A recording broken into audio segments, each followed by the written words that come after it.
বন্দে পুরুষোত্তমম। জয় গুরু। একদিন শ্রীযুক্ত বীরেন পাণ্ডা মহাশয় ঠাকুরের কাছে দীক্ষা নেয়, কিন্তু তার বাবা জানতে পেরে তাকে কি করবে ভেবেই পায় না। তিনি ছিলেন শ্রীচৈতন্য মহাপ্রভুর দীক্ষায় দীক্ষিত, যেন তার ছেলেকে এই মারে কি সেই মারে। তাকে বলে, আমি তোর সাথে কথা বলা তো দূরের কথা, তোর মুখ দর্শনও করব না, তোকে আমি ত্যায্য পুত্র করব। কিছুতেই তিনি ঠাকুর অনুকূলচন্দ্রকে স্বীকার করতে পারেননি।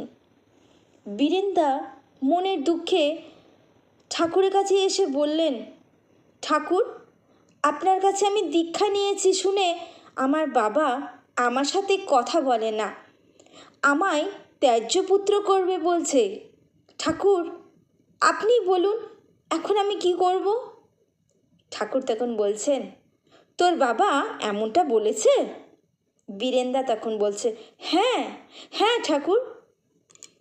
ঠাকুর তখন বলছেন, তুই উষালগ্নে ইষ্টভীতি সস্তয়নী কার্য সমাপন করে তোর সাধ্য মতন কখনো ফল বা কখনো বাতাসা কিছু না কিছু নিয়ে তোর বাবা মায়ের ঘরের সামনে প্রতিদিন যাবি, আর সেই ঘরের সামনে রেখে প্রণাম করে আসবি।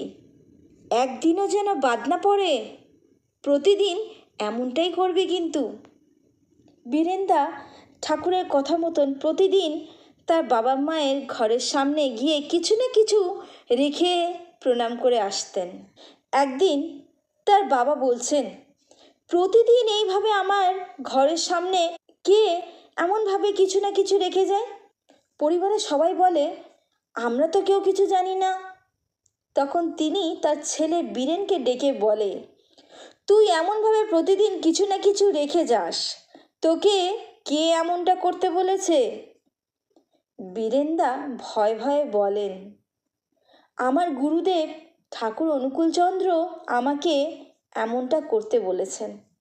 বীরেনদার বাবা বললেন, ও, তুই তোর গুরুর কথা শুনে এইসব করছিস? তার মানে তোর কোনো ইচ্ছা নেই। তোর যদি ইচ্ছা থাকতো কিছু দিতে, তবে তুই তোর গুরুর দীক্ষা নেওয়ার আগে এসব করতিস।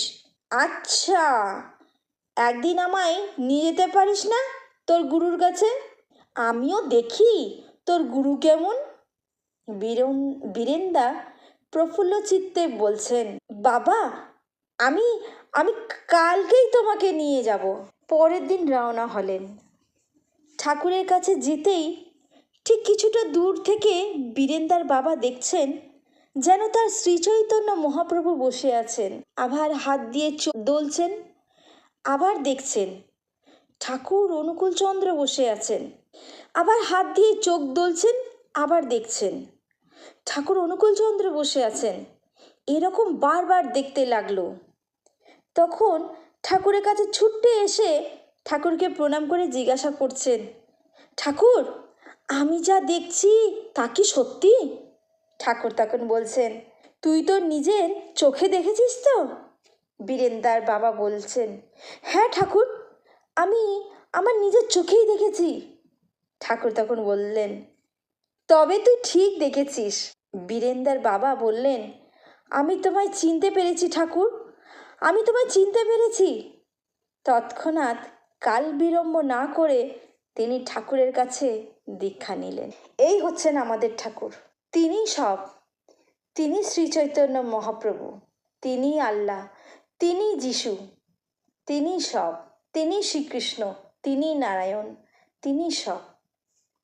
আপনাদের প্রত্যেকের মঙ্গল কামনা করি আমার পরম দয়াল শ্রী ঠাকুরের রাঙা রাতুল চরণে।